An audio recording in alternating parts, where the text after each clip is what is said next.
could you give us an example of a client that you've had in the past who has had, so let's say, an issue with knees, and what your teaching did to help this client? Okay.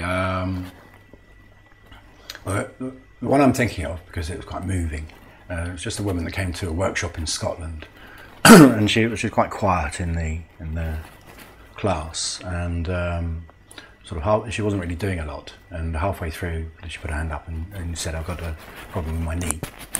I can hardly walk to the shop without it flaring up, and have to lie down for a couple of hours."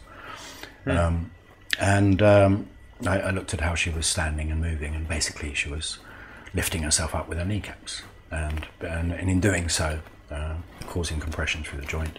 That was my assessment of it. The whole body had a postural habit that was related to the fact that she had a problematic knee, so the whole body had to change. But the thing I gave her to do was quite simple.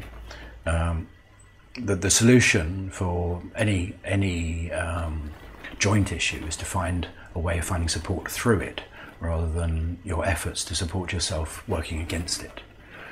So the common Western idea of what you do with a poorly joint is you fix it in place so it doesn't move. That will stop the pain, but it will keep the joint dysfunctional. And when you get pain in the joint, the instant normal reaction is to tighten, because you're protecting the joint. But it won't solve it. It won't create the solution. The solution is how the body relates through that joint.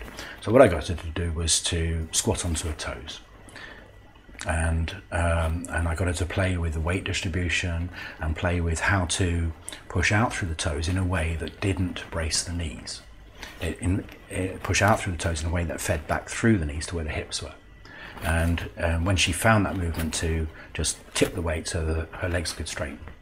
And I got her to do it 5, 6, 7, 8 times, which is exhausting. And in the process, she learned to find better tracking through the knee joints in a way that didn't create compression. Anyway, she went away and practiced it. That's all she did. She stopped doing all her other yoga classes. She just did a bit of that in the morning, and then lay down and had a rest. 15 minutes a day. I saw her 6 months later, and at the end of and she was joining in the class fully. And at the end of the class, she came up to me and she said, "I just wanted to thank you." And I'd forgotten what we'd done and what for. And she said, "Well, do you remember you gave me something to help my knees?" And then I remembered. And she said, "Last week I walked up a mountain." Really? Yeah. Oh, yeah. Fantastic. Yeah. Really good. It was really cool. It really moved me, that one. Excellent. But it's a generic problem again.